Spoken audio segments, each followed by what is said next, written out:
How you doing, guys? Koji here, traincomplete.com. This is gonna be a special live stream from tomorrow announcement here in the UK.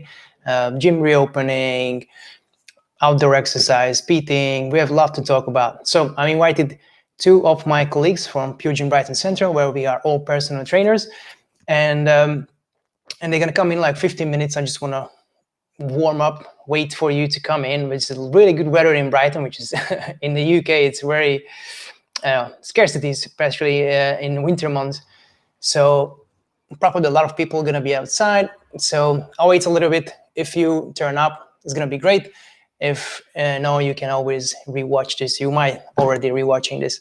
I'm just gonna text the boys and put this out on Instagram, and then we good to go. So a lot of things to talk about. First of all, yesterday, Boris Johnson, the PM, Prime Minister, went on public and painted up his roadmap for reopening the country, UK here. And his 4-stage roadmap is really based on data. So yes, we have like dates to reopen stuff like in 4 stages, but if the data is not good, we're gonna stay in the same step. So what does it mean? First step is gonna be reopening the schools. It's gonna happen on 8th of March. And 4 weeks after that, 4 or 5 weeks, then when is the big chunk of data comes in. So they're gonna check the case rates, the hospitalization rates, vaccination, everything. As if everything is moving nicely, then we can go to step 2, which is gonna be April, the 12th of April. That's when a lot of things are gonna reopen: retail, gyms, outdoor pubs, outdoor restaurants.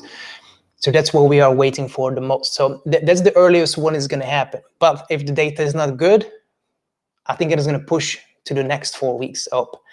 So everything depends on data. So make sure you are still following the rules, still do what you have to do to avoid delaying going back to or staying in the same stage. If you're here, leave a comment so I can see you are here. You can hear me and everything is fine. And the boys should come in about 10-15 minutes. So where were I? So first stage is going to be 8th of March, right? So I'm just going to pull up what we have here in terms of date. I made a video about yesterday, so if you haven't seen it yet, maybe you watch that first and then come back here.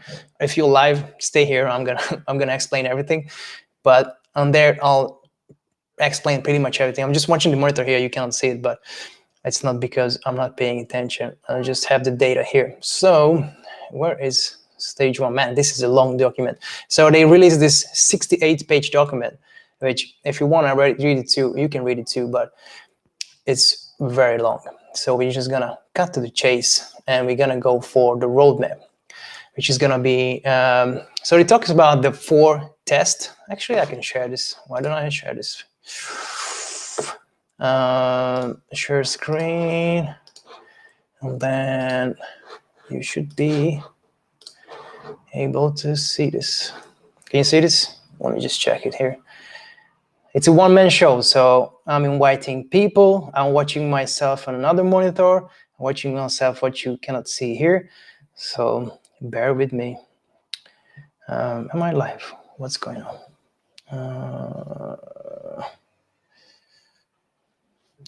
Wait.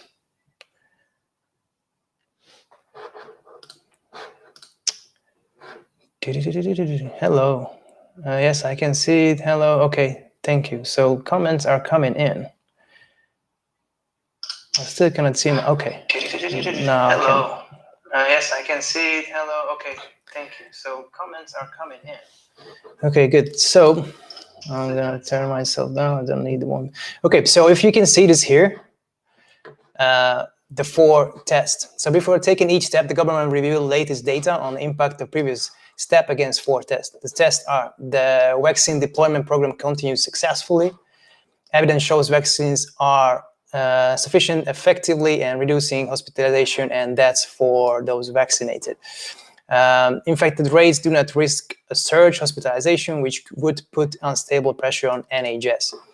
And for our assessment, the risk could not fundamentally change by new variants of concern. So if everything is fine, that's when we go into the next step. Let me just, maybe this is better. Yeah. That's when we can go into the next step. And the next step is going to be 12th of April. So step 1, okay, this is just a diagram. So first, we are going to 8th of March. That's when schools, colleges are open for all students, practically higher education courses, recreation, exercise, outdoor with household, one other person, no household mixing though. So what does it mean? Personal trainers can train their clients outside at the moment. I guess it's considered like a, I don't know, like a bubble, like a, I don't know, a bigger bubble. But we can still train people outside, only outdoor though, just public places. Still every, cautions in, like cleaning equipment if you have equipment, mask if you have to, blah, blah, blah. But from 8th of March, you can bring your buddy from another household and you can train outside. Or no household mixing indoor. Yeah, so indoors is still no indoor training. Childcare, funerals, wakes, weddings. I guess it's wedding up to 6 people. I don't get this. Probably, yeah. Funerals up to 30. And this is when it's like a mini step in step 1, 29th of March. So it's still the same step, which is going to be the rule of 6 of 2 households outdoors, no households meaning so. So from the 29th of March, which is a good 4 weeks from now, the rule of 6 come back. So you can have your bubble outside,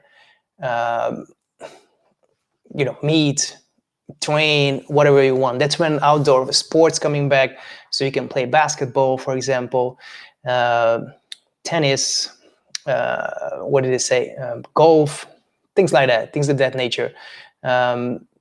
So you can go back to train and do sports outside. I think kids can already do sports here from the 8th of March. They said if one of the kids, they have like faculties, like they go to, I don't know, any kind of sports, like say tennis class or tennis faculties or something, then they can do it, I think, from 8th of March. So parents can go back to work. But I'm not entirely sure. I should read this again, but it's in the video. And then the 29th of March, everyone can do sports outside, which is good. We really need this. And the weather is getting better. Like today is very nice. It's when not many people here, but hopefully if you rewatch this, many people can get an idea what we're doing. Okay, I'm just watching what's happening here. So this was going to be stage 1. Which looks really good. I'm very happy with this. So to allow families to meet outdoors and most schools breakups, Easter holidays. By the time step 1 begins, those age 70 and over and the clinically extreme vulnerables will have received protection from their first dose of vaccine. The vaccination goes very well. As far as I know, it's already over 70 millions. And in terms of my clients and people I know, I think they already been, anyone above 55, somewhere a little bit below, like 50s and 40s are starting to be vaccinating with dose 1. And it should be effective in 2-3 weeks, even if you got it this week. So it's going really well. I think the most important, than anyone over 50, get vaccinated. Under, to be honest, young people, if you're healthy and strong, you should shake this off pretty easy if you don't have any precondition. So the most important is those people who are in risk being vaccinated. As long as you're young and strong, you should be fine with this. But I'm not a medical advisor, so don't listen to me. Outdoor indoor transmission, airborne transmission, significant routes of COVID-19 pass between people. This is just, stay alert. Make sure nothing new here. But I want to go to step 2 because this want to be really, really relevant for us. So this is when hopefully gym's gonna reopen and all the things you want to do. That's when 12 of April is gonna come in. So at least 5 weeks after September 1, again, if the data is good, everything is fine, then you can go back and go to step 2, which is 12 of April the earliest, or maybe later than that. But that's when, look at the first icon here. Beautiful, beautiful icon. This guy is running on a treadmill. I don't know why he doesn't lift weights, but he should lifting weights. Like it should be like the weight lift, the strongman emoji or the Olympic lifter emoji here. But anyway, because you can run outside. Why would you go to the gym and run on a treadmill? You have to lift weights. You have to learn how to pick up heavy weights, squat down with heavy weights, etc. So anyway, go back to here. Indoor leisure, including gyms, open for use individually or within household groups. So I haven't received any email from PureGym yet, but as far as I know, it's going to be the same reopening as the previous 2 or 3 reopening was, which is, I have video on this as well.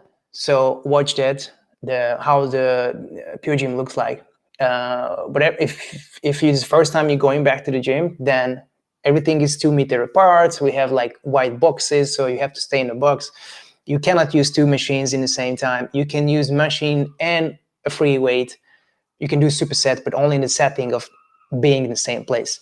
You have to clean your equipment before and after use. Don't sweat. Don't bring your own towel. We provide wiping towels, like paper towels, and cleaning products. So you have to do that, and just be nice. Don't be a jerk, and don't be like, oh, not following the rules, I don't care. It's hard for everyone. Just be pleased that you can come back and train. So try to follow the rules. There are new rules. So if your membership new, read it. If you're not sure, if you're not acting the right way, we have to ban and have to tell people, then you cannot come here. You cannot risk others people, and we cannot risk the close again. So in terms of opening, that's how it's gonna go. We also, every gym is gonna have a cap member. So a membership, how many people can come in at a certain point, which is in PureGym around 100. It's changing all the time, but around 100. So if we reach that, then you have to wait until someone comes up. So again, rule of 6 or 2 household outdoor, no household mixing indoors. Still outdoors, attractions, zoos, theme parks, drive cinemas, all retail. I hope you're happy for this, especially if you work in retail. You can go back to work. Outdoor hospitality, I don't know, what is this? Hair salons, libraries, it's very good to open. All children activities, indoor parent, child group. So whatever children do inside and activities. Domestic overnight stays, household only, self-contained accommodation. I think it's Airbnb. I guess Airbnb counts like that. So weddings goes up to 15 from 6, which is good. Minimized travel, no international holidays. Minimized travel, I mean, it's still, I think it's still the same as like, does it say it here? Like you have the red band or the red countries where you have to quarantine if you come back from there, from those countries. So I guess it's gonna be more indoor travel, national travel, so no international travel, I guess. I don't know when even pilots begins. Maybe it's like outdoor event.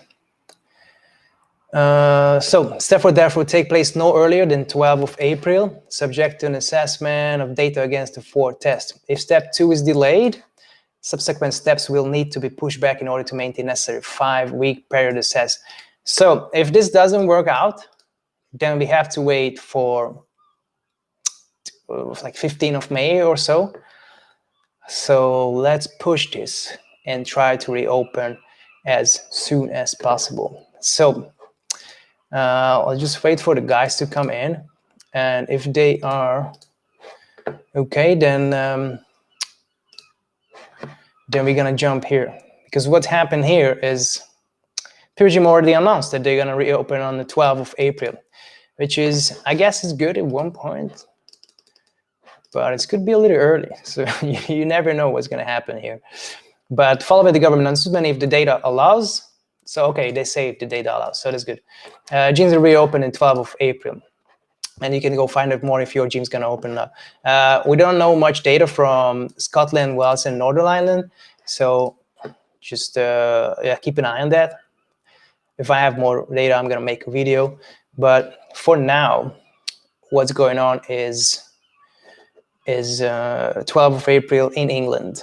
So if you're listening this from Brighton, hopefully we're going to be open 12th of April. So if you have any questions, shoot me. The boys should be in pretty soon now. I'm just checking what they say.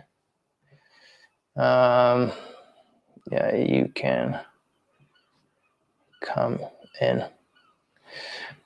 And then see if they are ready to come. So in the meantime, if you have any questions, shoot questions for us. Gus and Charlie's gonna come in. If you are in Brighton or you follow me, you probably see them on my post, or you follow them as well. Charlie been on this channel multiple times. Gus is fresh, so be easy on him. He's gonna be new into this live stream, but he's good. He's good in talking. He's very, very smart guy. So I wanted to be him on the channel for a really long time. So I want to see his opinion on this. Obviously, he has a little bit different training approach as we do as well. We all do. So if you're interested in that, then it's going to be a good opportunity to shoot him some questions, and see what his opinion, what his strategy been during the lockdown, and what he's been doing, what he's going to do once we reopen. So we're just waiting for the boys to come, waiting for some messages, and then we should be good to go. Hello, I can see Elena is here. It's nice. Anna is here. Good. As I said, the weather is very nice. The sun is going down in like 10 minutes. So hopefully people go home and join up here. And it'll be nice. So while I wait, what shall we do? Shall we go deeper on the steps? So I'm just going to read this up. So what stage 2, man, this is very long, very, very, very long data or COVID roadmap. But one is applied to what's applied to the gyms says these steps will reopen some section of our indoor economy and more outdoor settings, restoring jobs and livelihoods and enabling people to access some of the activities and services which are most important to them. Social contact rules in England will not change further at this point. Outdoor gathering must still be limited to 6 people or 2 households as in step 1, and no indoor mixing will be allowed unless otherwise exempt. So, okay. Wait. Gus a little bit rusty here. Facebook.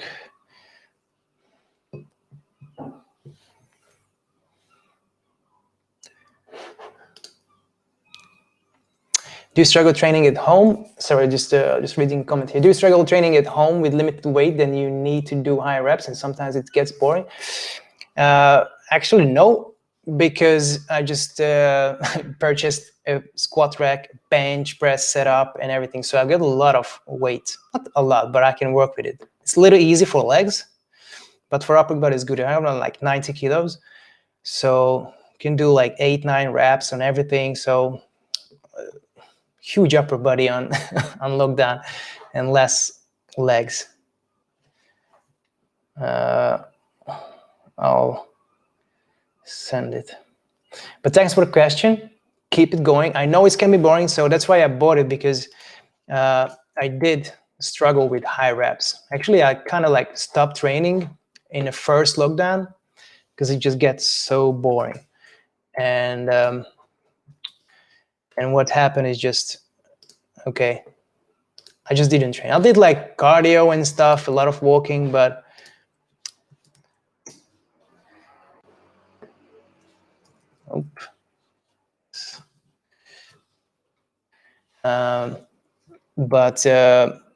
eventually I was like, I just maxed out everything. I had one dumbbell at home, so it was like too easy.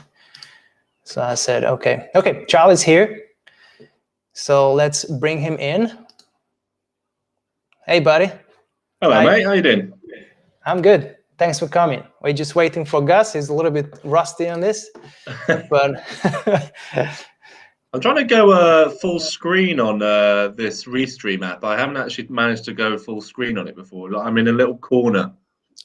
I don't know if there's a button. It's me. I can put you like this if you want, or like if we have more. You decide, do you? Yeah. So we can okay, let's go half and half. That was fine. Yeah, that's good. So I just want to wait until Gus come in and let's see how we can spread out them. But yeah, so until we wait for Gus, did you listen to the announcement? I haven't actually listened to the announcement. I've just looked at all the news around it, so I kind of know all the key dates and all that kind of stuff, and what Boris has said. Okay. So looking like 12th of April, I think, for us, right? Yeah. Most so likely. I was just explaining in this video if it's very data based, so it's going to depend on the 4 or 5 week data chunk what they have. Whenever they receive the data chunk after step 1, which is going to be 8th of March, so they reopen the school and everything, and then 4 weeks time they have a big chunk of data like, okay, how is the cases moving, how is the vaccination, how is hospitalization, is everything fine?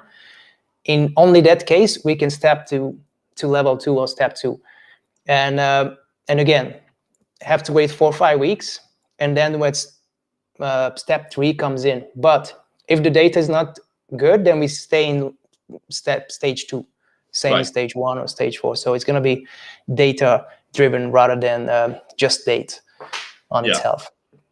So I think what I saw mostly from sort of the data that they've given is kind of they're not necessarily saying the actual date. A lot of the time they're saying not before this date, not before June 21st or whatever.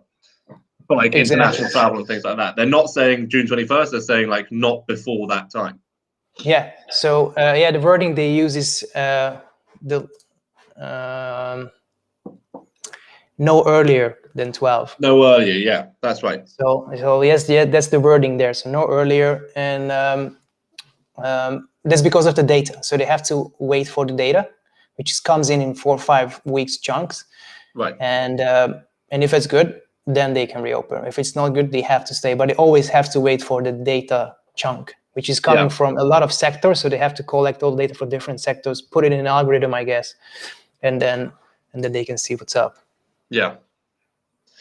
So I mean, I haven't done a full breakdown of all of it yet, but I mean, we're one of the earlier businesses to reopen, though, as far as I can see, is that gyms are kind of earlier, whereas things like pubs and restaurants, they're looking at May, I think they were saying, for pubs and restaurants, but no alcohol.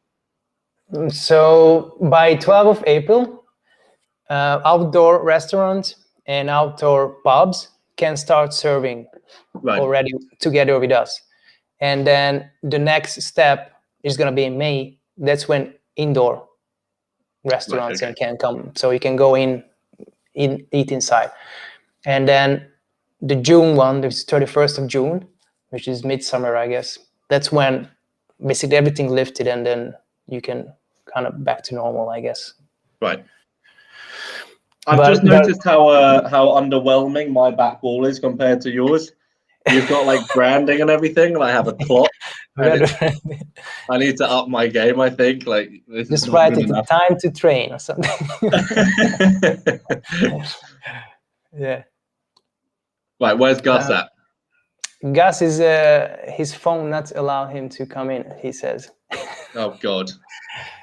So always a bloody problem with Gus, isn't there? yeah, He technically just needs to use a computer. I tried doing it on my phone last time, and I think it was kind of saying don't use your phone. It's going to be better on a laptop. So that's why I've only been yeah, using that's why I just messaged him to go on his laptop and try it there.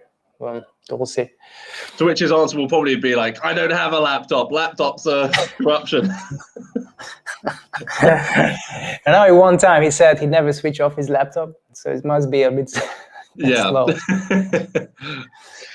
Okay, but other than that, man, you nailed it, because the last live stream we did, you said we're gonna reopen in April. I said May, so yeah, I was on it.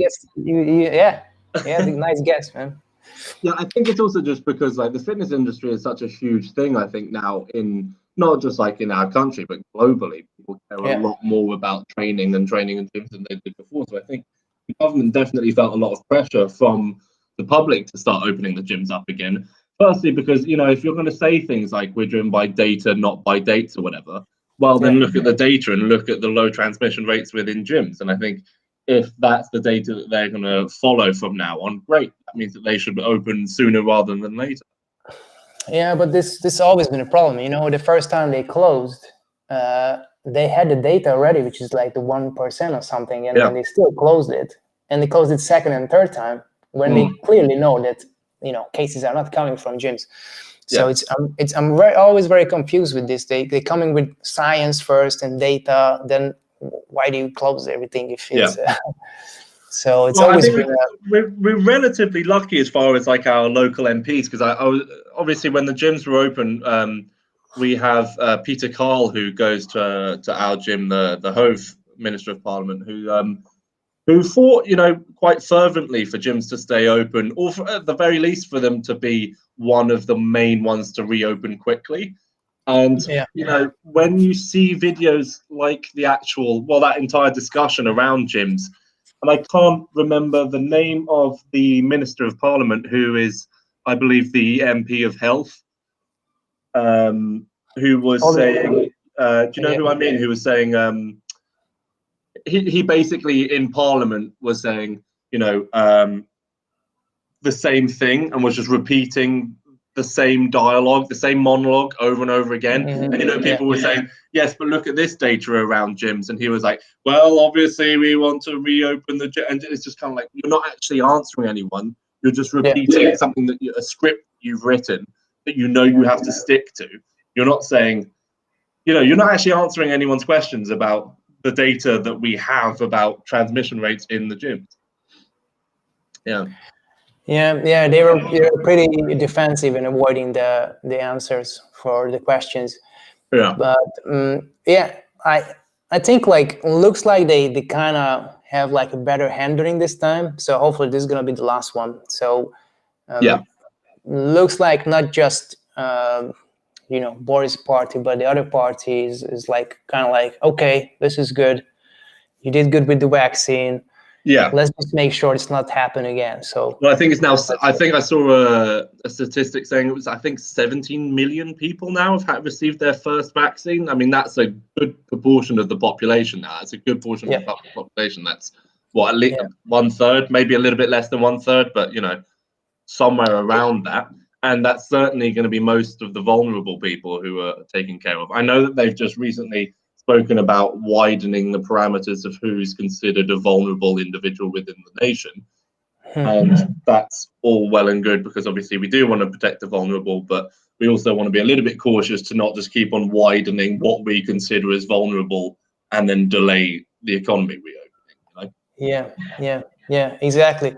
But it's good, like, I'll say this earlier in this live stream, that it's good, like, make sure like everyone over 50 is vaccinated, because for us under 40, 50, 40, 30, 20s, like there's nothing much, like you can shake it off if you are healthy, unless you have like a precondition. But let's make sure that those people who need get it, and just one dose of vaccine, it's like it looks pretty effective now. It looks pretty effective. Yeah, I think it was something like you reduce your risk of catching COVID by 2/3 by having the first vaccine. So I mean, obviously that's a lot. So I mean, that's definitely going to reduce the amount of people who are getting it, who are contracting it. Yeah, just keep talking. I'm just talking to Gus. I could hear movement in the background. I was like, oh, there's something going on there now. Wait, is he coming in? He's trying. He's trying, but he says cannot click on it on his phone. Well, he needs to copy and paste then. You have a laptop. Last time you came in with your phone, no? Me? Yeah, you, no? No, I think it was on my laptop as well. No, all I did was I know you sent me the link. I just copy and pasted it and then put it on my laptop. We should have known it wasn't going to be this simple trying to do a three-way conversation.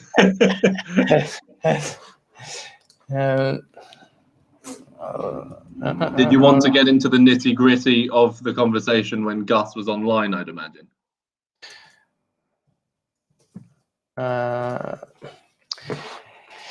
Well, we can start going deeper. What I wanted to aim for today is obviously just going through the news. I already went through the step 1 and 2, so we can go to stage 3 and 4. But what I'm curious on your views, how does it change? Does it change anything in your view of your training, and how do you get back in the gym?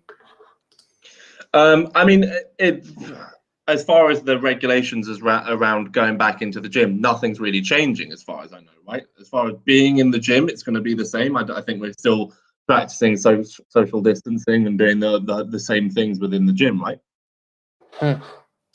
I mean, now whether or not PureGym is going to, or even companies specifically are going to change their specific regulations of their gyms as to, capacity and stuff like that. I think that's a individual company by company basis as to what they're gonna, if they want to reduce capacity or whatever because they're fearful of, increased contamination or something like that. Yeah. But I mean, what about you? Do you think that it's going to affect you? Do you think it's going to affect the way that you're going to be training and bringing people into gym and all that? With new regulations? No. I can't wait to go back, and I think most of my clients can't wait to come back. Yeah. Obviously, I have a couple clients over 50, but they've been back in the first we reopened. So and they already been vaccinated. So I think they feel even safer. And then when they saw the gym, because they were a little bit like cautious and like I don't know, but they saw how the gym is basically way safer than a grocery store. Sure. Then I mean, everyone's touching everything in the supermarket. When you go into a supermarket, most people are wearing masks, but they're not wearing gloves. And how many times will you see someone grabbing something, looking at it, putting it back? Not everyone's grabbing everything. So, I mean, obviously it's going to be safer in a gym whereby everyone is obliged to clean their equipment after use, or we're permitted to kick them out. Yeah, that's the thing. And the numbers are limited. It's very spread out. You can always find a space to train. So they said, like, look, I feel safer here than anywhere else if I go to somewhere. So they were just happy to come back. And I think most of them will be happy to come back. So I'm excited. As I said, I was expecting to May, which can still happen, but I'm now a little bit more optimistic to happen in April, which is around 6 weeks. So 6 weeks is. I had this terrible moment though yesterday because I was talking with my missus, and I had this weird brain fart moment where they announced April 12th, and I went, oh, that's like 20 something days away. That's like nothing. That's like 22 days away. And she goes, we're in February, not March. And I was like, oh God. Like I thought for some reason my brain was just like, we're in March. That's fine. That's not far at all. I was completely wrong. Yeah. 6 weeks. It's not too bad. It's like a good training cycle. Yeah. One deload. One deload, one little program, and back to the gym. Yeah. And then back to the gym. So yeah, not too bad considering like deadlifting in the snow, and then Yeah, God. And then coming back to normal. Well, the weather's looking a little bit nicer as well. Like literally today, Yeah. I think today specifically, and it looks like we're supposed to be getting nice weather as well for the next week or so at least. And you know, I've certainly been getting more messages from people in the last few days saying, "Can we train? Can we train outside? Can we do some work outside?" Because I think up until now, the idea of training outside for most people, you obviously have some hardcore people, like a few, you know, clients who are like, "Let's do it," but most people are like, "Nah, I'm not going to do that." So it makes sense that, you know, a lot of people, now that the weather's clearing up now, who are still, you know, people who enjoy training and whatever, but they're not necessarily obsessed with the gym. They're now interested in training outside again. But yeah, I mean, we were just talking about this topic a minute ago, but I just wanted to touch on that again. You know, you're talking about 40, 50-year-olds and all that kind of stuff.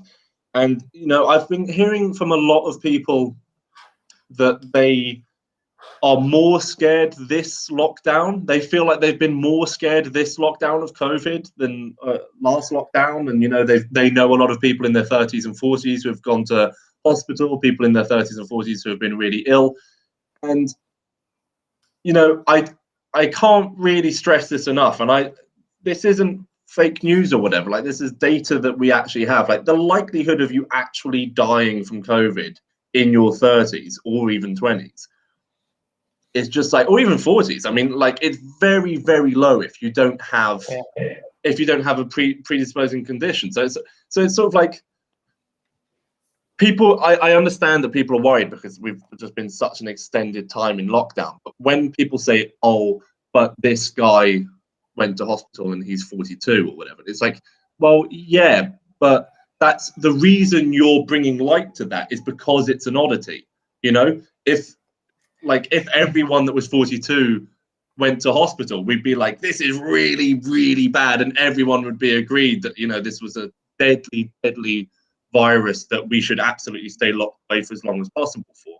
But you're talking about, you know, yeah, when you know of one person who was in their 40s who went to hospital, it's like, okay, well, that's not really that you're talking about it because it's an exceptional case. Now, obviously, people who are in vulnerable age groups and people who are vulnerable because of illness or whatever, absolutely, completely get the fear, completely get the need to isolate, 100%. But if you're in your 20s, 30s, 40s and you're healthy, you definitely don't need to worry, you know, at all as much as if you are one of those people in that vulnerable group or those vulnerable groups.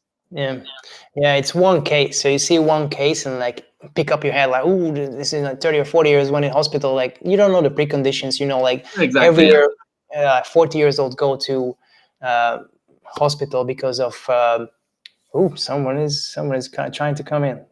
Someone is 30, 40 years old and then, you know, get the flu and then they get in. But okay, Gus is here. Let's see. Finally, he made it. He's in. Hello, brother. How you doing? I mean, look at this beautiful setup. My head looks so big on this. Now. Okay, that's better. I can go like. I think Gus needs to turn his phone on to. Well, no, I think that? It's good.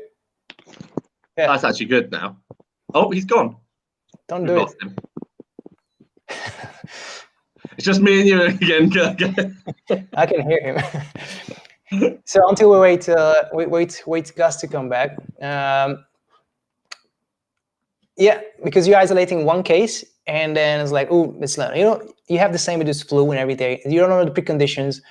You don't know the genetic makeup. You have, you know, so much things to go through. So, and also, okay, this is gonna be anecdotal. How many people, you know, and when people say, oh, they didn't even have you know, a PDC or whatever, they didn't have a condition at all before, and then most of the time, again, I don't know the exact statistics around this, but if you actually look at that person and they really suffered with COVID, most of the time they were very overweight. And that's going to be like the biggest thing, other than, you know, you're vulnerable because of cancer or, you know, because of like any kind of really serious predisposing illness that could cause that. Obesity is huge. Like that's like the second biggest thing as far as it's age, and then it's obesity. So it's sort of like, you know, they say, oh, that person didn't have any kind of illnesses beforehand. Okay, how overweight were they? And exactly. I think most of the time you're going to find that that person is going to be very overweight. Now, obviously, you're going to have people who are going to say, no, I know a guy who was skinny and healthy and he went to hospital. And it's like, yes, of course, yes. But is that most people? No. Because the amount of young, healthy people that I know who have caught it and have been, you know, absolutely fine is exactly. A lot bigger than those that I know who are young and healthy and had serious, serious adverse effects from it. Yeah. So it's gonna be anecdotal as well, but I know most of my clients been tested, and it's been they either had it and they didn't know about it. They had the antibody test and they had the antibody. They just went through them and they never realized it, or they had it. They had like a cough or something, and they did the test. It was positive. They have not like basically no symptoms or no weakness, less like flu, less like a cold. But they just stayed at home. They pushed it through, and then and they had it through. So, and then I had someone who had the vaccine, and they had it after. And he had it after. It was like a cough. So yeah, and I don't want us to like minimize. I don't want us to. Hello, he's back again. Can he hear us though? Can he hear us? Can you hear us? The sound isn't working. Oh God. Okay, really? Is your sound up? Can you hear us at all? Hear you. No, he's gone again. No, it's gone again. He hates us. What were we saying? He's now just disrupting me more. Yeah. Next time he tries to log in, just cut him off. Can't remember what we were saying. Yeah, you were saying about. Sorry. So this isn't to like minimize. I saw that Sarah just in the comments there was saying that having any kind of severe breathing difficulties is horrendous and whatever. I was born with severe asthma. I spent a prolonged period of my young childhood, and I should say infants, really. Like I spent times in hospital on ventilators because I couldn't breathe. Like that was really, really bad. And luckily, with age, I grew out of asthma largely. So I really don't want to minimize that. Like breathing conditions can be terrifying. And for those people who have caught it and have got it severely, I can only imagine how horrible that is, because I spent, countless nights up until I'd say about the age of 12, 14 years old, coughing and wheezing and just literally sitting up in bed, not sleeping all night because I'm just wheezing. It's very, very scary to have breathing conditions. I understand that. But now to just reel that back a little bit, I am someone who has suffered with breathing conditions severely, but I don't think that given our current circumstances with the amount of vaccines that have already been put out, I think that, hastening and speeding up this process of taking us out of lockdown would probably be a good thing for the economy, for people's mental health, for people's physical health. I think getting back to where we were is probably a good idea now, Yeah. And don't forget, like negative news are always impact your brain way more than positive news. You just hear one case of something, or you have like, ooh, I have this bad cough, it's like lost forever, and you're just gonna stop your life because this happened to someone. It's just one drop in the ocean. If you see bigger numbers, we are pretty good. You just cannot just close down everything because someone gets a bad cold or bad case. You have to let other people decide. They are good. We react a lot more emotionally to individual cases. If you were to say 10,000 people died from COVID, it probably hits you a lot less than if you say this 25-year-old guy got it and then got pneumonia and then died. That's going to have like way more of a visceral response for most people. They're going to be like, oh my God, that's bloody terrifying, rather than just saying 10,000 people have died. Even though that's obviously way worse, the brain, probably just the number of that, you can't really compute it a lot of the time, Yep. I feel like he's trying to join a third time. Yeah, he's coming in. He's coming in. He's getting the headphones. Okay. Yeah, I agree. I think we're ready to reopen. I think we're ready to open. I think we have all the necessary steps. I think we enough people get vaccinated now. The weather is getting better. I think we can start really open, and then we should be over it. If we hold back the international moving around, then should be fine. And then don't forget, we are really, really, really focused on COVID. So we have every data what you can have is always coming in. The media is going to always carry with the worst cases. Sometimes it's not even true or half true. But even if it's like the worst cases, like the big numbers, like if you see how many people died from COVID is like less than 1% most of the cases. So 99% of the people are fine. They have cases, maybe recover slowly, but gonna be fine, and it should be fine from now on. And then we really focus on this one disease as well. Sorry, just I want to finish this. Like we really focus on this one disease, but if you compare to flu or something, you get similar results. Flu is every year is mutating. It's gonna mutate as well. As long as you get your jabs if you need it, you're supposed to be fine. Yeah, I mean, this is something that it's a little bit taboo to talk about right now. But I was seeing an interview with I think a doctor on the BBC who was a little bit not anti-lockdown necessarily, but anti the current mentality around COVID. And I think he was saying that we are getting to a point right now where it seems like it's completely illegal and not okay to die from COVID. Now, that's not to say it's not a horrible thing. It's a horrible thing to die from COVID, but people die from flu, people die from heart disease, people die from obesity, people die from strokes, people die from a million different things. Yep. But as soon as there are cases of deaths from COVID, that scares people a lot more, because I think we've definitely added a lot to the fear around COVID. The media has made this a lot worse than it needed to be. I mean, obviously, it's a scary situation. It's bad, but it has been made a lot worse, I think. Oh, yeah. Can you hear me?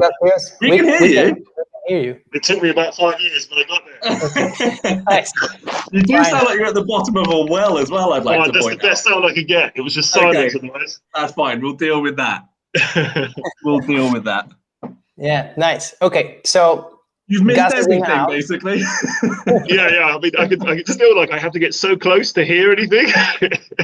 Okay. So Gus is in the house. If you don't know, is my colleague as well. First time in Livestream, first time on YouTube. So give him a big clap in the background.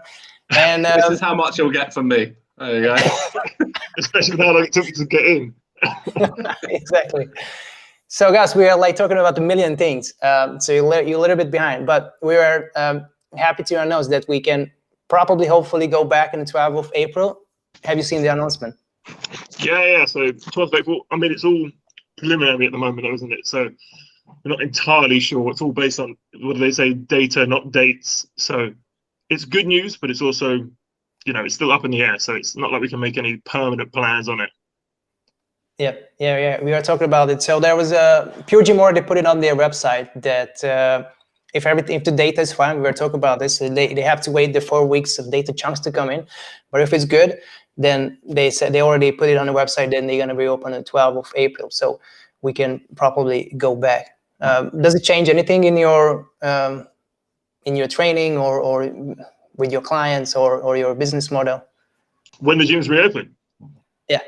Oh, for sure. I mean, you get access. I mean, especially with the weather being so bad recently, there'll be far more people coming back to training, getting back into it. A lot of people have been with their limited equipment, and I mean, only a couple of weeks ago it was -8 or whatever in the morning. Yeah. So it'll be great. I mean, a lot more people getting back into fitness and things like that. Also, you've got to think about the amount of equipment we can train on, the convenience of all the different pieces of equipment, all that kind of stuff. You don't have to spend half an hour just to get warm to be able to do something. Yeah. Are you afraid of from COVID, or are you cautious to go back, or you good? No, not really. I think at my age and sort of our physical level, I think we're all right. Not to make a light of it, but I just think life has to go on at some point. You know, we have to get back to. That's basically what we were saying. Yeah, everything's a risk. It's a risk to stay at home. So yeah. Yeah. Well, we were just saying how just the fact that like today the weather has been a bit nicer. In the last few days, it's felt a little bit warmer. People are like messaging me more about getting back into training and stuff. I think people were just so disheartened by the fact that it was bloody freezing outside. No one wanted to train. No one wanted to do anything. So at least with the warmer weather, it's getting better. Yeah. Did you train people outside, Gus? Yeah. Still doing the rings. It's cold, but if you wear about 18 layers, you're all right. Okay, so because your first time here, just tell a little bit about this ring thing, because in a gym you really focus on strength, right? Because we know like Charlie, like strongman, he's do like to pick up like weird objects and put it down different places. How dare you describe strongman like that? Spot on. Pick up the thing, you put it into place, and then there you go. But you more like barbell plates. I don't know if you describe yourself as a power lifter or not, but obviously you really don't have access during the lockdown. We wasn't in this show on this channel before, so Charlie already explains how he trains. But when you don't have access to the barbell, you switched to this to gym rings, right? In March or April last year. Yep. Tell us a little bit about it.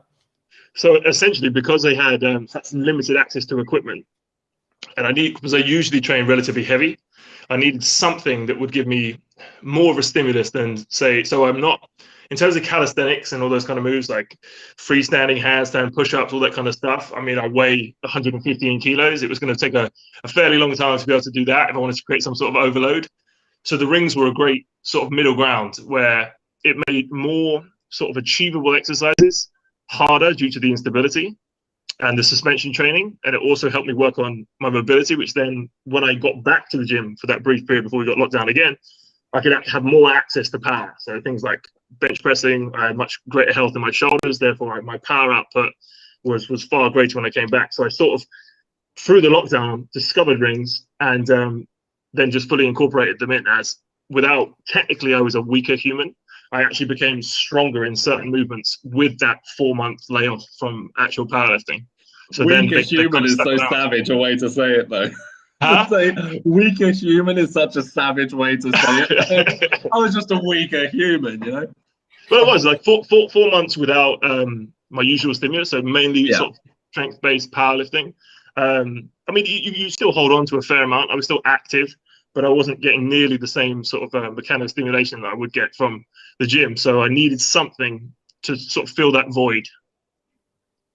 And well, I know you got good progress on it, but you had already a good strength base. Is it hard to start for someone who never did ring before? Not ring at all, but like strength training at all, to jump into rings? I mean, if you've done absolutely nothing, it will be in terms of the main problem will be getting yourself suspended. It will just be, there'll be a lot of shaking and people find it difficult at first. But after, say, if someone's a complete beginner, I'd say after, say, about 3 weeks of a few sessions, you start to understand that stability. I'm not saying you're going to be doing back levers, front levers, things like that. But push-ups on rings, I'd say it's equivalent. If you can do 1 push-up on a ring, it's probably equivalent to about 4 push-ups with just your body weight. So you're already getting that overload. You have something to progress into. A lot of people can get to such a level that doing 50 push-up sets or things like that, it just becomes more of a mental battle than it does a physical battle. Okay, there's a good comment here I want to ask, like, hey Gus, where or how do you find motivation in these difficult times? Someone asked in the chat. I don't know, actually. I'd say don't rely on motivation, essentially. It's the old cliche answer, but you're not going to be motivated. I mean, as someone that I was going for a 200 kilo bench and this sort of threw that up in the air, you have to just be disciplined and hope you can hold on to as much as you can. Make improvements where possible. So like rings, I technically improved, and then just be disciplined and keep going forward with it. Good. I like that answer. Yeah, I think we were talking about that last time I was on GoGo. Is that you can't necessarily, if you don't have 200 kilos to put on your bench, there's no way you can bench. You can't technically work towards that, but you can kind of switch gears a little bit. And as you did, and that's kind of what I was saying to GoGo last time, is that the fact that you've got a lot of muscle on your frame, I think that you were definitely reduced in your mobility. Like you couldn't move necessarily as much as you can move now. Like you can move way better after a year of doing a lot of gymnastic rings. You're, I'd say, probably more explosive, probably more mobile, and probably a little bit more athletic as well, because you've moved your shoulders and moved your body in a more explosive manner than you were used to with just the barbell movements. Yeah, for sure. I mean, certain exercises on the rings I just think I think they should be taught as people get their qualifications and as a PT. I always bang on about this one, skin the cats, but that exercise will revolutionize your bench. If you get any kind of shoulder pain when you're benching or tightness in there from that internal rotation, you start doing skin the cats, you think about how much weight is going over that axis as you rotate around. There's a huge stretch, but because you can handle your body weight far more than you could handle, say, if I put 115 kilos and try to rotate my arms around, it's going to cause me serious damage. Because it distributes that weight in a different way, it's just it's done wonders for my shoulders. Interesting. Okay. There's one thing I want to talk about it, because obviously if someone just went into the gym in January in any time during the last 10 years or whatever, like every year, like January is getting crowded and more and more and more crowded. So it's getting worse and worse. A lot of people signing up in January, and just in PureGym Brighton Central is like a maniac what's happening in January. But we kind of missed January, right? Because of this lockdown. And once we open, like April, it's good for business, but people are like, kind of falling off the wagon. Like usually they join like January, they push it, they don't see results, getting fainted, they're getting injured or something, you're doing wrong, and then February goes down a little bit, March going down, and then kind of like April with stabilizing in terms of new members, and then they started to sign up for PTing, or they're going for holidays and they want to get results. So it's kind of like a little quieter in the gym in terms of January, but for PT perspective is nice. Do you think, and this is for both of you, is April's gonna be the new January, or it's gonna be April? Do you want to start, or shall I? You go on. I think it's going to be a bit of a double whammy. Now, I know that like coming out of the first lockdown, it was a bit weird because we were really expecting it to be super busy, and it was dead like the first few weeks. There was like no one in the gym, and we were just sort of like, why is it not absolutely rammed in here?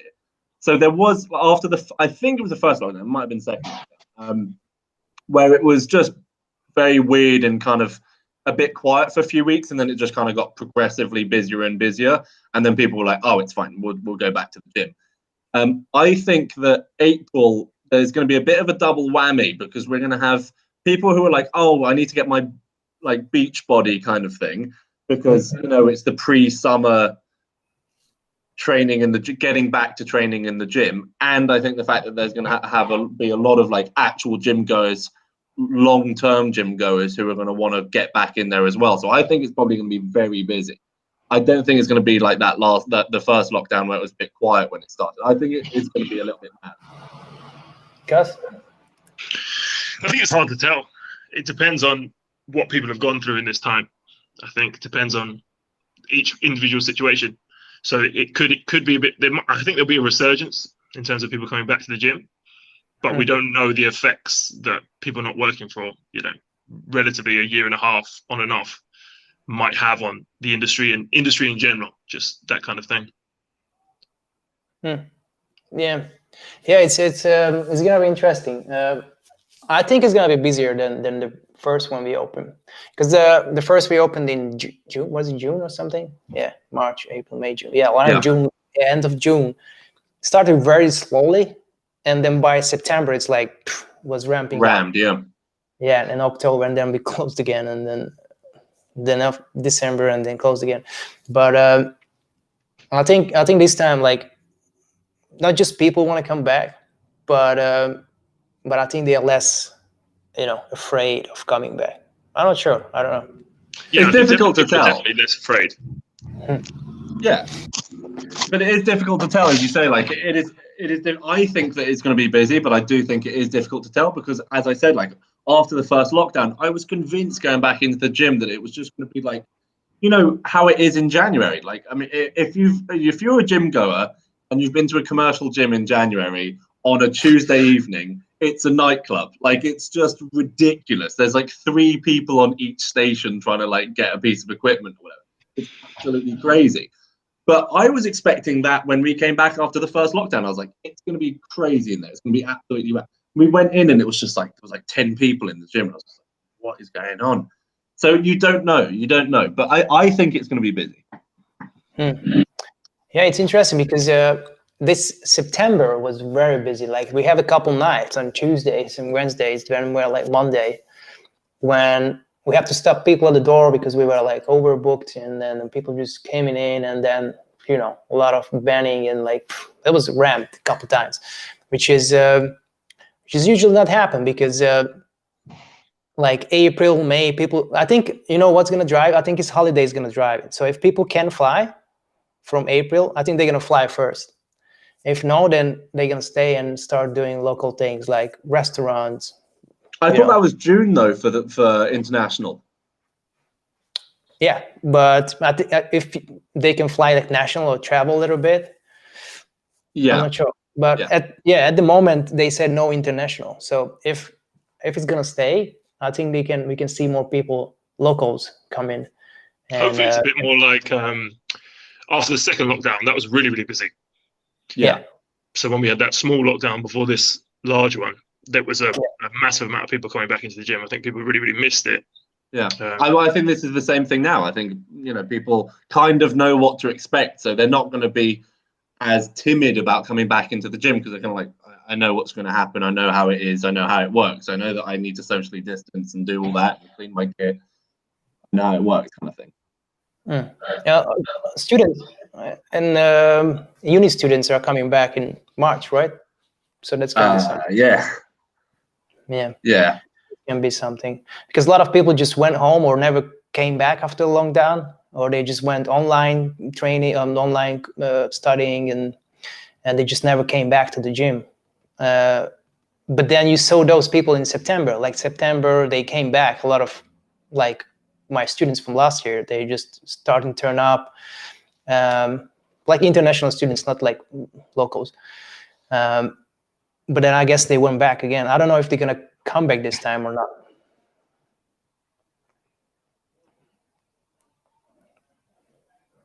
What do you think? I wanted to see how long we could wait there before someone says something. I'm like trying to hear everything, but my phone is so quiet. I think Gus is trying to lip read the entire time. If my face gets slowly closer and closer to the camera, I apologize. Well, no, you can't hear anything when we can only just see like your cochlea, just I'll be like, what? Just the inside of your ear. I mean, I had vaguely the idea that, I mean, if I was a student, I'd be asking for my money back with what they've had to. They're just doing online lectures constantly. Yeah, I mean, I can't remember who was telling me this, but it might have been my brother who was telling me this. There are multiple students, university students, who are forced to pay for their location within, the dorms or whatever of a university. They have to pay that, but it's also illegal to be there, so they have to be outside of it. So they're having to pay for not be allowed to go to their dorms. It's just like, as you say, university students, I do not envy them. I'm so That's glad. criminal, I mean, if they took them to court for that, I mean, it's just there's no. Yeah. They've got no leeway there at all. Sarah just said most of my colleagues won't be coming back to finish uni. It's basically 3 months now to finish it. Yeah. So, okay, I get it. Yeah, a lot of people won't be. Yeah, it's gonna be really interesting what's gonna happen in April in the gym. I'm not sure, but I think it's gonna be busier than the last time. Okay, what do you think was gonna be the lookout in PureGym, especially in our gym, but in general, what's the lookout in this year?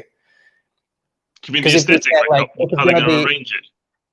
Do you think like if April is gonna be January, then everything is pushing towards that, or is gonna be reset at some point, and then okay, September is gonna be like September, December is gonna be like It'll probably December. be a reset. I think that it'll just be a bit crazy in April, and then things will go back to normal after a certain amount of time. It will just go back to normal, and then, as always, January will be busy, and hopefully things go back to normal. You know, I just think that it's probably gonna be a bit crazy in April, maybe a bit crazy in May, and then probably a quiet summer, as it typically is in the gym. You know, the summer's always a little bit quiet. If the weather's nice as well, and we've all been locked down for a year, there's no way people are going to be spending time in the gym. They're just going to want to be outside. They're going to be wanting to go to cafes, go to the beach, like they did last summer. You know, people are going to want to be out doing stuff. It might actually be busier than normal though, summer, You think? due to the fact that people just haven't had access to it. So I think potentially it could be busier than normal. I'd be okay with that. I wouldn't mind. Yeah. I was sitting on my ass too much now. Someone asked in the comment, Gus, if you did online coaching, or do you do online coaching? I do, yes. Cool. A man of few words, Gus is. A man of few words. So literally, you can ask me the shortest question of all time, and I'll talk for 15 minutes. Gus is like, yep. Yeah. Straight to the point, and I can't hear anything. So it's Okay, guys, I'll shoot you one so you can talk. What was the favorite thing in lockdown? rings. Rings. Yeah. What was the move you unlocked since I back saw lever. Back lever is probably my best move. I know it's the easier of the levers, but I'm heavy. You do weigh 115 kilos though, so like I'm claiming some good. sort of that's an achievement. I just use my weight as an excuse.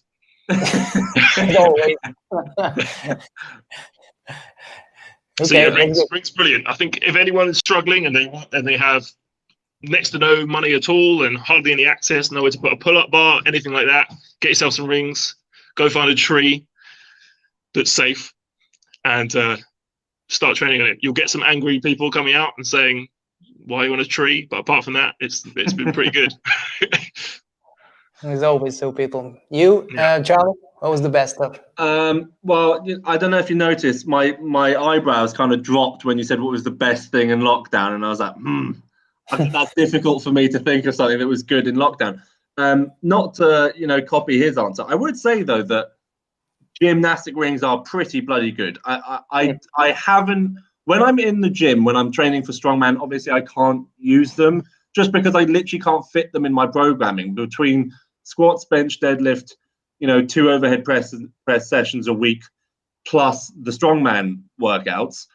I don't have time for rings, but like right now I'm doing gymnastic rings once a week, and it makes a lot of sense for me to do them. So I do think that that's definitely a great one, is gymnastic rings. If you don't have any kit, gymnastic rings is definitely a great one. I would say though that I think Gus is being a little bit kind with gymnastic rings. I do think if you're an absolute beginner, you're going to be very limited to what you can do exercise-wise. I do think if you're a little bit of an intermediate lifter and you've done a few, you've been training for a few months or 6 months or a year or so, then you can really do a good number of exercises on the rings. And in that case, I think it's a great piece of kit for people. We're gonna disagree on this. We disagree all the time, so that's cool. You're a ring hater. Hey, I'm doing it tomorrow. I'm not anti. I think there's many progressions you can anyone's level can do, because you just change the height of them. It's the most easy way to change the intensity. Yeah, but things like like back exercises, sure, like a row, but I think something like a push-up, okay, maybe, but that's still going to be very tough for someone who's not at all capable Raise the rings. of doing press-ups. Raise the rings and increase the incline. I get that you can raise them, but what I'm saying is like there are people who can't do normal press-ups, and I think doing them on a ring of any fashion is still going to be very tough to do, just because of the stability, not necessarily the actual pressing itself. It's a very unstable thing to press from. It is great. It's why I think you do feel like your shoulders feel good. It's because of that stability aspect of rings. But if you have no stability in your shoulders, it's going to be quite difficult to hold on to.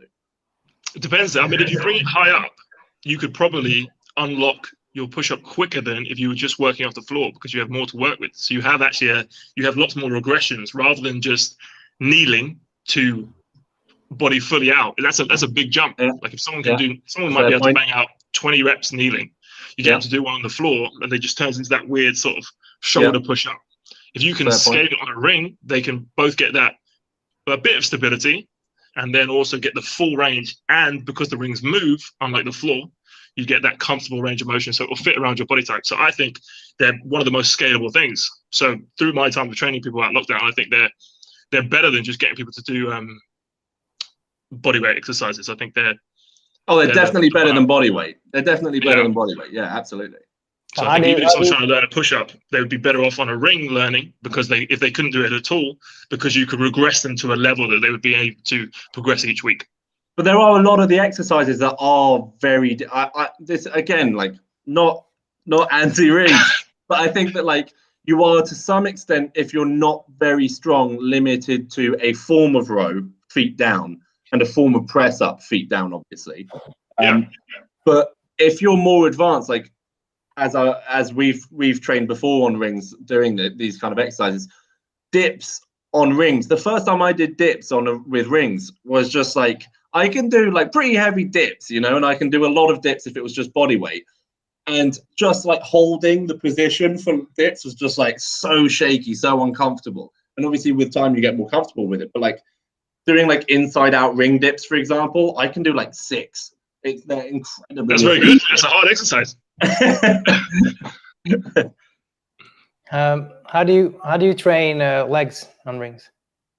You hang upside down. Hey, got you on that one. Got you on that one. No, you can't. That's the limitation. Is you can't train legs on rings. That's the only fallback. But you just have to incorporate. If you had nothing, I mean, you can do your pistol squats, supported pistol squats, Bulgarians, those kind of things.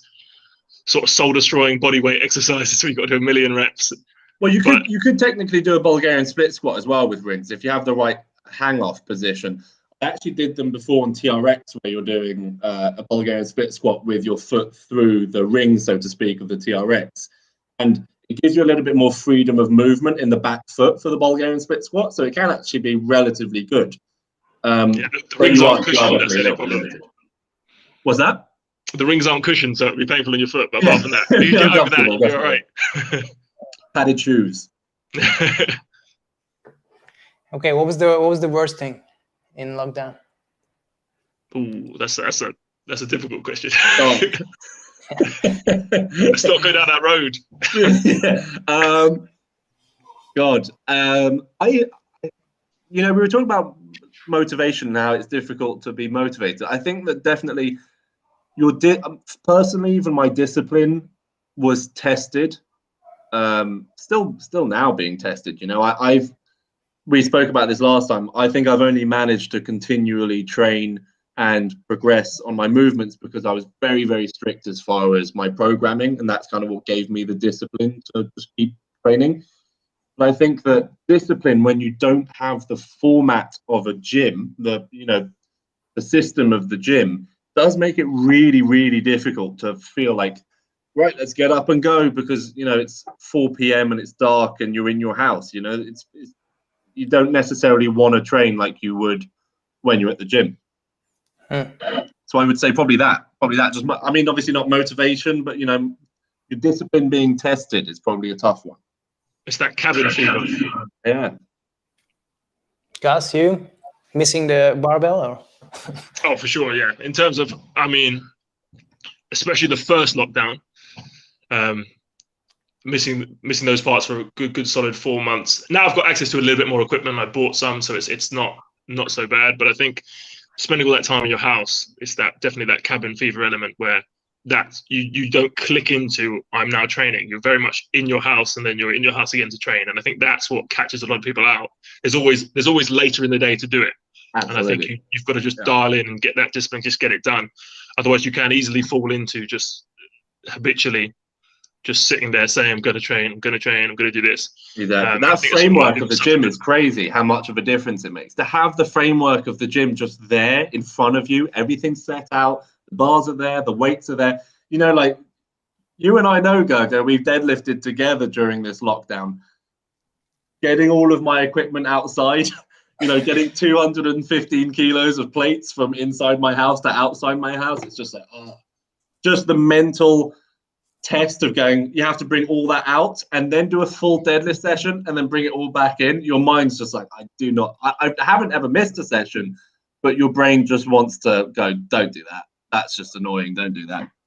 Yeah. And then, the environment, like you get like, it's an uneven platform. Yeah. It's not the same dips, like, oh man, it's just cold, gloves, equipment. It's like, it's definitely harder. Yeah. I mean, I was sitting down with when I was deadlifting, when it was like minus whatever, I had a little coat. I looked like Bernie Sanders in that meme when he's all covered. I was like that. I was in between sets, I had my gloves on, I had my coat on me. I was just like, this is fucking awful. What's gonna be the first workout in the gym? Deadlift and bench. Something heavy. That would be mine. Yeah, I mean, if I stick to program, doesn't matter. Whatever the program tells me to do. If it's log, it's log. If it's deadlift, it's deadlift. If it's squat, it's squat. I don't really care. Whatever I have to do. Cool. And in terms of clients, bringing back clients, what you gonna? Two type of clients. First of all, if they didn't do anything during the lockdown, and someone who you've been training or been following the program, how are you gonna start with them? Do you want to go? You go back into it, setting them as where their current level is, figure out where their level of strength is, whether they've lost any mobility, and then work up from there. Build them up. Would you just treat them as like? Would you just treat them as like complete beginners, or? No, I mean they'll still understand the movements. I mean, if someone's been working out, and a lot of these people have been working out, whether it be on and off for years, they still understand the mechanics of their body. Their muscle memory is a real thing. It's just that their strength output or their strength endurance will be significantly reduced. But ultimately, you do bounce back pretty quickly. It takes about half the time to get back to where you were, depending on how long you've been out. So you've got to go in there with not a defeatist mentality. No one's going to be a beginner again. It's just finding a realistic point to begin from and then working back up to the goals.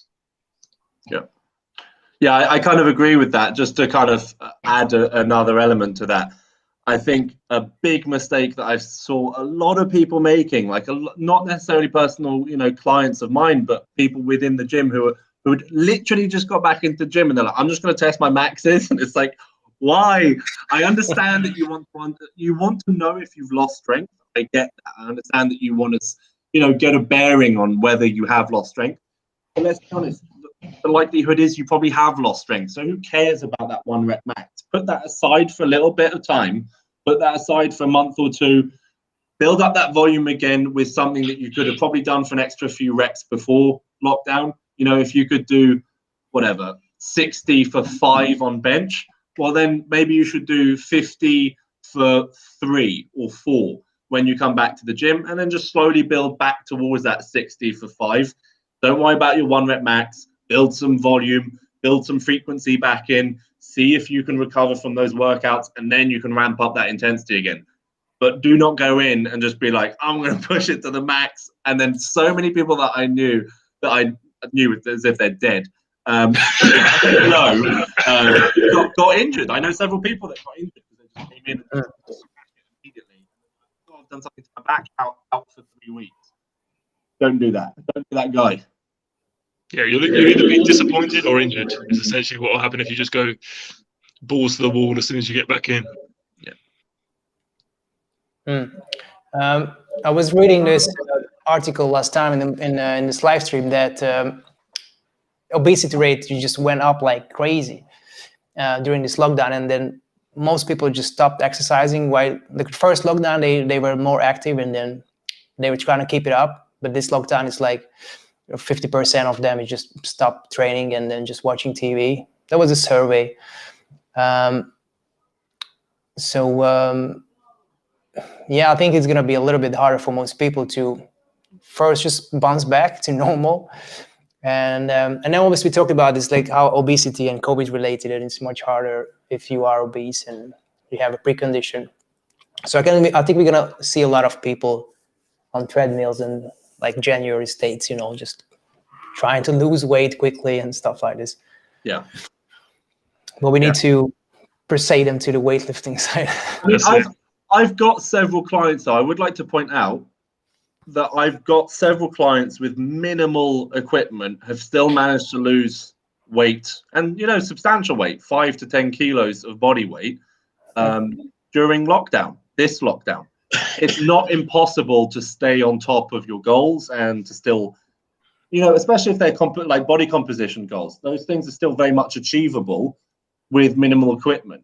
Now, if your goals are about strength, that's definitely going to be a little bit more complicated. But if you're overweight and you're at home, please don't wait until 12th of April to get going again. Start doing stuff now so that you're ready, your body is prepared again to like get back in there and start hitting it a little bit heavier. But I've got multiple people who have lost a good amount of weight during lockdown. So yes, obviously obesity rates have gone up, but that's not an excuse to not hit it now, you know? For sure. I mean, like you said at the beginning, April 12th is not the definite time as well. Yeah. Yeah, that's what we see this like January, and if April is gonna be a new January, like you saw those people who come in after December, you know, like gaining a lot of weight at partying and everything and alcohol, and then they try to just lose everything what they built up in like 11 months or whatever. And then that's why we see a lot of fainting on the treadmill because they don't eat at all. They just stop eating. They start exercising like 5 times a week or 7 times a week, versus they didn't do anything in December, just eating, partying, not sleeping, alcohol. You know, just completely try to switch, hoping like, oh, that's all I have to, I'm gonna lose weight. And that's where I start people just falling off treadmills, you know, like fainting all the time, getting injured, dropping the weight, and then eventually just give up. But if you start doing it now and then start just, you know, building it up, okay, I'll just fix my diet, I'll start building down the chocolates, the sweets and everything, and start losing weight slowly, maybe move around a little bit. When you get back, just always, as I say, just, you know, plan for the long term, not just for 1 month. Yeah. That's that sort of black hole of just the cardio, is people just think they can lose everything they've gained in a small period of time by massively reducing their calories, not looking at their macros at all, without knowing that they're losing all their muscle mass at the same time. So then the amount of calories that they burn at rest just generically is so reduced that it just is so soul destroying that they end up with like, wow, I'm on like 1,500 calories and I'm not even losing weight, which is a ridiculously low amount. And it's because they've literally sacrificed all their muscle mass for the hope that they would look skinnier in like 4 weeks, or these plans that are like 4 weeks, 6 weeks, all that kind of stuff. And that's the sad thing. Whereas if they resistant trained, or, you know, any kind, and that includes anything in terms of body weight, rings, they would at least hold on to that muscle mass. If they track their protein, then they'd have a much easier road back to losing that weight than if they just go all in on the cardio with no real guide. It's something I've had to be like, you know, really on top of with online clients, or, you know, clients. It's easier when the gyms are open and you see your clients regularly, obviously, but obviously you can FaceTime and do all that kind of stuff. But it is difficult to get people who are really willing to lose weight to hold back, because a lot of the time they so want to hit those goals of sort of like, yeah, I want to drop 10 kilos or whatever. And it's like, that's great, but exactly as you were saying, Gus, you know, that your BMR, your metabolic rate is just going to go so much slower. Like your metabolism is going to slow down massively. If you just drop your calories massively, do loads of cardio, your metabolism is just going to be like, whoa, I have to stop expending energy. So it's just going to stop dropping weight. Like it's going to hold on to as much fat as it possibly can.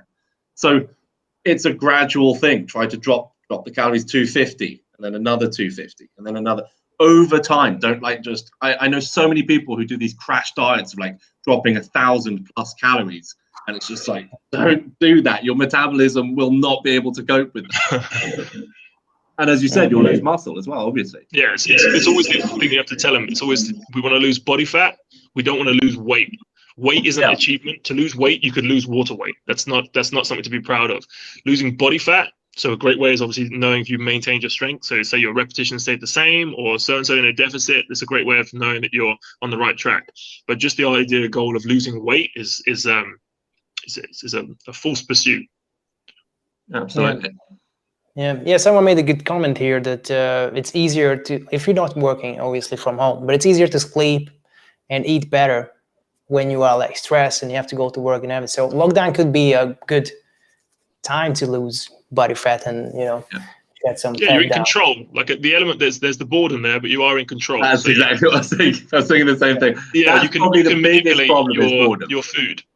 You don't have to. You're not like, if you don't meal prep on a Sunday, like you see all these fitness guys doing, like, look at me meal prepping 1,000 meals. If you don't do that, telling me you don't meal prep all of your meals, Gus? You don't meal prep all of your meals? Oh, I track. You don't have to be a slave to meal prep. Then people just tend to go off the wagon and go like, oh, I'll eat this and I'll guesstimate it's 200 calories, whereas reality it's 1,000. Whereas now people have got that ownership over what they eat. I mean, they're genuinely like you ordering their food in. And some people have got into tracking over lockdown. Then there's also the flip side, which is the comfort eating. That's sort of the things that go along with all that. I think boredom is a massive one there, as you said. Like that, as soon as you said boredom, I do think that is probably, that's the flip side to that, having the free time to eat and to train and to sleep properly. That is great. If you have sufficient discipline to be able to eat right and train and sleep properly and everything, amazing. Because I know a lot of people who do have that self-control and that discipline to be able to do that. But if you don't have very good discipline, you don't have very good self-control, not going into your cupboard that you have and grabbing the biscuits or the chocolate is tough for people who struggle with, their relationship. For sure. Yeah, I think boredom eating is big. Like I got clients who like they have set up their calories every day, and they said they are full, they're not hungry, but they still eat something. They just they cannot describe. Outside this boredom, but cannot describe. They're just like, oh, I just want to eat something, but they say you're full. I said, shall I adjust your calories? I asked them, like, no, I'm fine. It's not like I'm hungry. I just want or need to eat something. So I think they have like the more time you have in your hand, it's can be a two-edged sword. Yeah. I had a client a while back who shall remain nameless, and this is why I put such an emphasis on tracking calories and being precise with it and being harsh with yourself, because again, this person who shall remain nameless was kind of like, she'd be like, oh, I'm eating couscous and I'm having chicken and I'm having broccoli and, just like super like bodybuilder style diet. I'm having oats in the morning with like water and a scoop of protein or whatever, just super, super strict. And she wasn't losing weight. And I was like, there's something's going on here, because you should be losing weight. And she was like, yeah, well, I do struggle with chocolate a little bit. And I said, well, you're not tracking that. And she said, yeah, but I mean, it's only like every so often. I'm like, well, what are you having? And she said, well, I'll have like a bar of chocolate. And I'm like, a bar, like a Mars bar? And she's like, no, like a full dairy milk tablet of chocolate. And I was like, how often? And I'm not joking, every day. She's having one every day. And I'm like, that's like 1,500 calories. Yeah. I'm not surprised you're not losing weight. Yeah, so I mean, it's just, this is why tracking is so good. If you can be honest with yourself, you can really lose weight anywhere. As long as you know how much calories you have to spare. You know how much protein you have. Can still have the chocolate. Yeah, you would think that tracking calories is restrictive. It's the complete opposite. Yeah. It gives you the freedom to choose what you want to eat. And understanding your macros, which isn't complicated. Once you have that down, then you have freedom to almost eat how you wish, as long as you're getting your micronutrients in. But you don't have to be afraid of having some chocolate. I mean, don't eat an entire bar if you're calorie expenditure. But well, it's obviously more difficult for. I would say it's a little bit more difficult for people who are on very low calories. Lighter women who are in prep or whatever, who are on that lower range. 15, 16, maybe 1,400 calories. That can be tough, because you can be flexible, but that flexibility in your diet has to allow for sufficient protein, the actual right caloric intake. And I think if it's like, well, I can have the chocolate, it's like, yeah, you can have the chocolate, but then it does mean the rest of the day is only protein-based meals, so that you're getting enough protein. So that's where, for people who are very light, it can be a little bit more restrictive. In that case, you do need to be on top of it. But I think for bigger guys like, you know, us, it is a little bit easier because we can have a lot more. So it's like, if you're on 4,000 calories, yeah, you can have the biscuits. It's probably not going to make a massive dent in your day, really. Well, let's talk about gaining weight. I know, Charlie, you are in a gaining diet, so it's like a little bit of cultivating mass right now.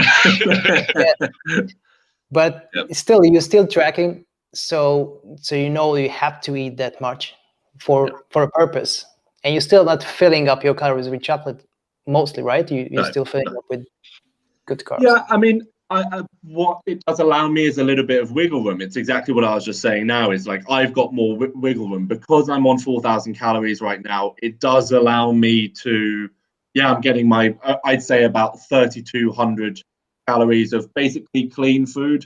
So, you know, for me, that's mostly egg, lean protein, rice, maybe some pasta, sourdough bread, things like that. And then I've maybe got another, 600 to 800 calories in that day where I'm going to be a little bit more fluid with it. Now, that might be a milkshake, it might be some cookies, it might be some chocolate, it might be a donut. It's not always going to be perfect, but definitely if you have a little bit of wiggle room because your calories are higher, you can allow yourself to have some of the, slightly naughtier meals. Now, I don't want to demonize foods or whatever, obviously.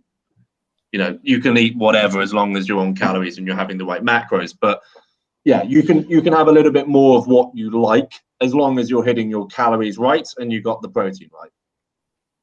Do you struggle eating that much? Someone has just said in a comment, I'm blocking on 3,300 calories a day and finding it difficult to find the time across the day to eat that much. What would you say?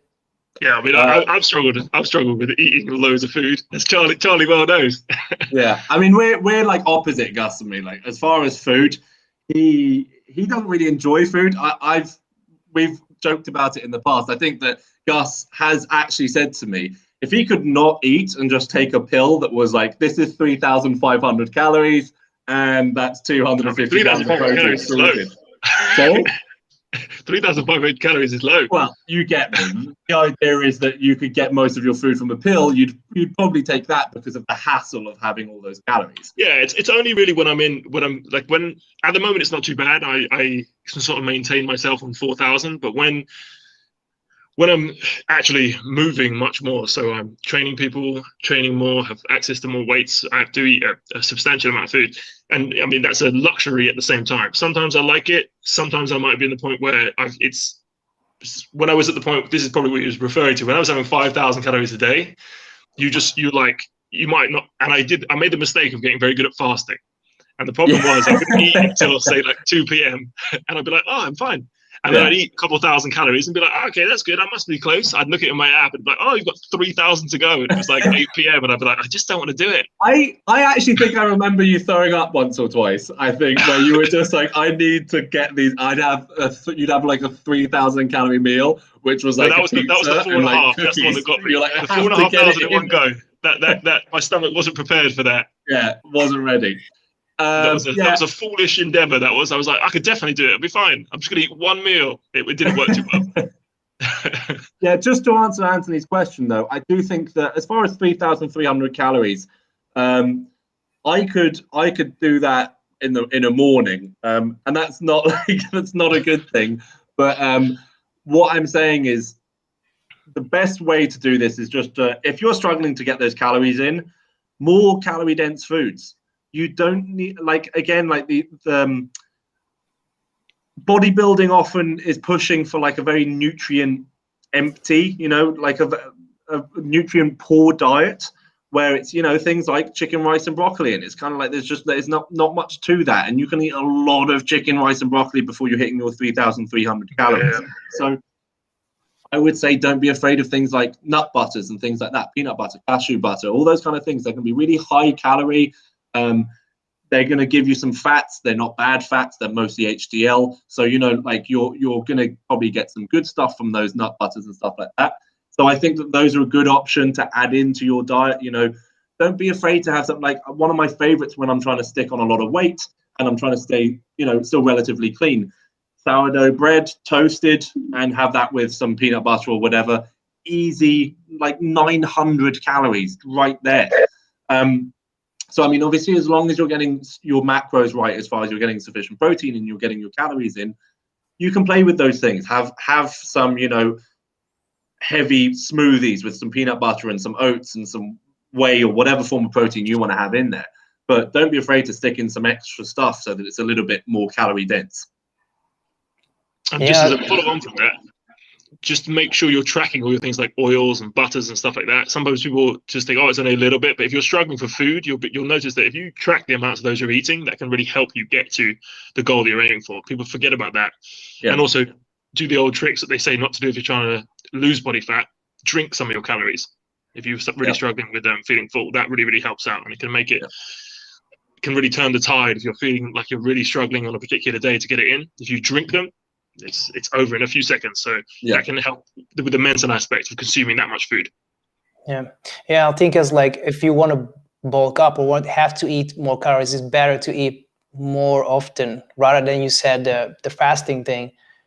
I think it's easier to lose weight with fasting because if your hunger level kind of dips after a couple of days because you were used to fasting, you can fit, you know, less calories in those eating window. But it's you know, when you're trying to bulk and you have to, and your hunger, you don't even hungry anymore because your hunger level just dipped because of fasting. Eating when you're not hungry, it sounds stupid, but it's hard. And if you have to eat even more what you need, then it's gonna be just harder and harder. So I think that's when it's like more frequent eating can help because you're like always hungry because you are just waiting for the next meal. And your hunger level is going up rather than dipping down when you're fasting. So I think it's better if you start to eat a little more frequently if you can, and obviously drinking calories is make it easier as well. Yeah. So like it doesn't have to be. I don't think it necessarily has to be, you know, loads of meals. A lot of, again, people talk about, you know, you have to have, if you want to gain muscle, you have to be on 5-6 meals a day. No, you absolutely don't. You can have 3 meals a day. I think for most people that I'm trying to get to gain weight, I find what works best for them is 3 big-ish meals. You know, if they're on, let's say, 3,500 or 4,000, 3 big-ish meals plus a protein shake somewhere, like maybe a carbier protein shake somewhere sort of mid-afternoon. So you've got that kind of breakfast, lunch, and then sort of like a 4-5 p.m. type thing, and then an evening meal again. That's a pretty easy way to get in those extra calories. I think you don't have to be eating all day. There's the anabolic window thing. Really, I think we're past that now of thinking that you have to eat every 2-3 hours or you're not going to gain muscle. It's just nonsense. So we don't need to worry about that. Yeah, I mean, we know now only calories matter. It doesn't matter when you eat your calorie. That's where fasting comes in. You can have in 1 meal or you can have 10 meals.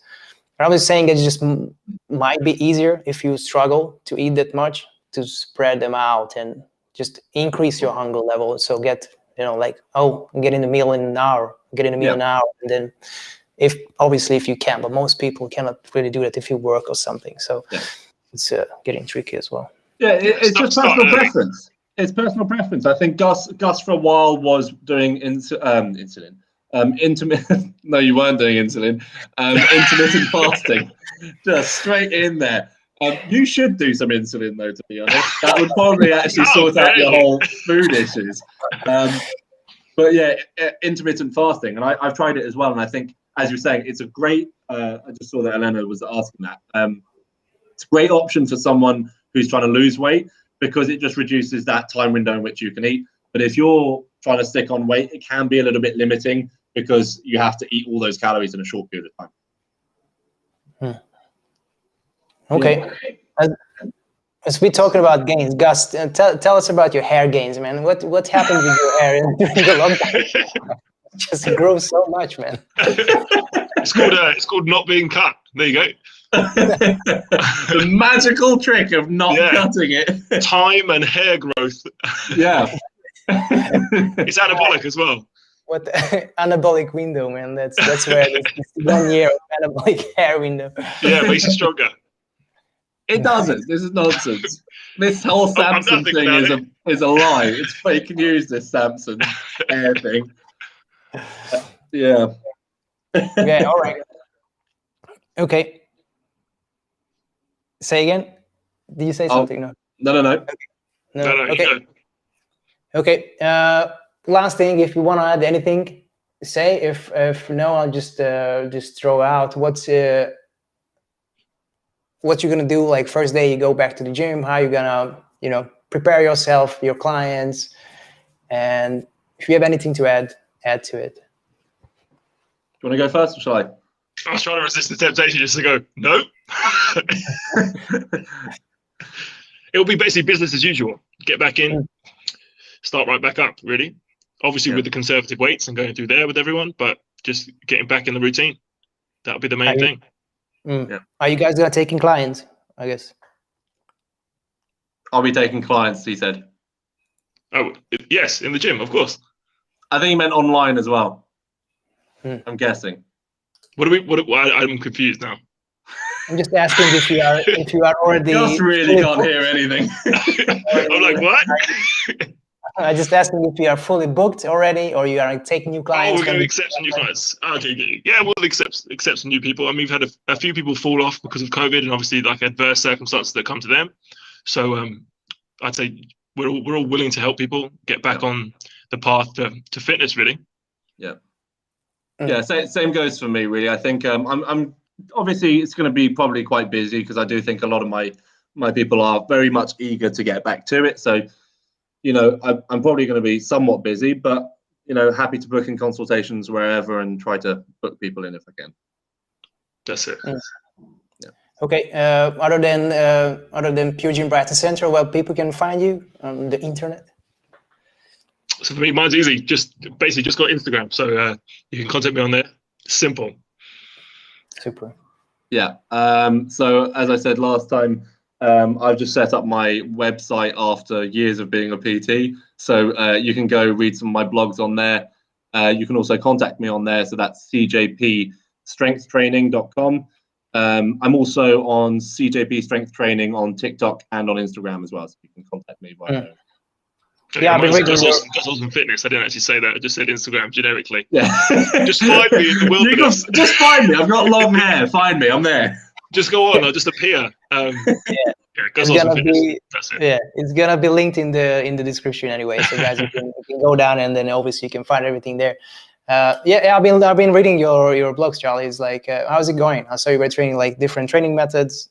And So this week I've just written about conjugate training, and every week now this is a new series of posts I'm going to be doing. So I'm going to be talking about different methods of training. So don't really need to go over linear periodization because I've kind of already spoken about it ad nauseum in the last few posts and kind of explained it already. But I've spoken about conjugate method this week.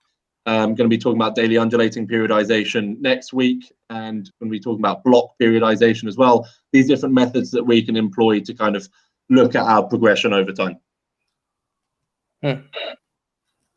Okay. Anything else you want to add, guys? No, I think I'm all good. All good. Yeah. Okay. Nice speaking to you, mate. That was fun. Good to see you Thank guys. you very much. Yeah. Say again.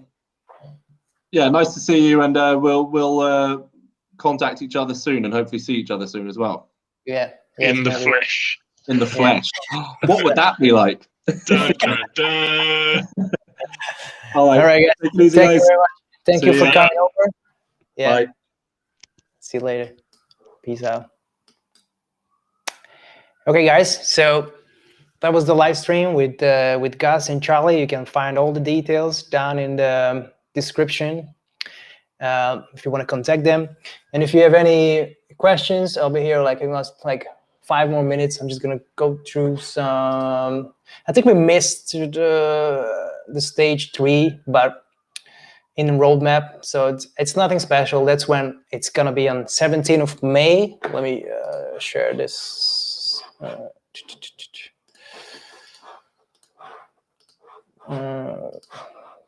So what's gonna be step 3, which is obviously if everything goes good on step 2, then we go no earlier than 17th of May.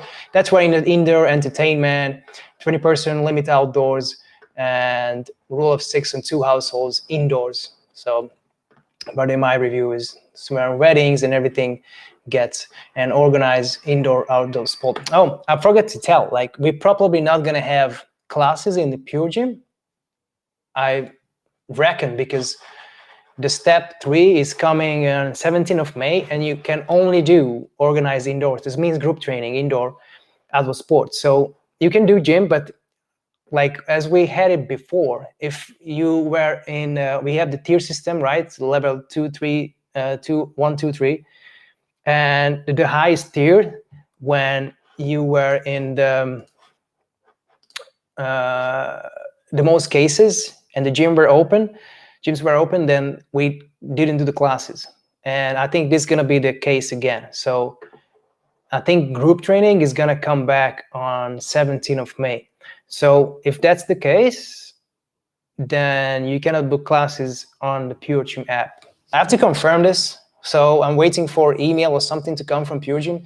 So I'll be making a video about it, but I'm pretty sure that's the group training here. So we're not gonna have, I don't think we're gonna have classes up till the 17th of May, but I might be wrong because, well, the room is like spread out. So like everyone has 2 meters, but we had this rule, and if we are in tier 3, then we're not gonna have class. So we'll see. And then cinemas open, international travel, they will buy some concerts or something.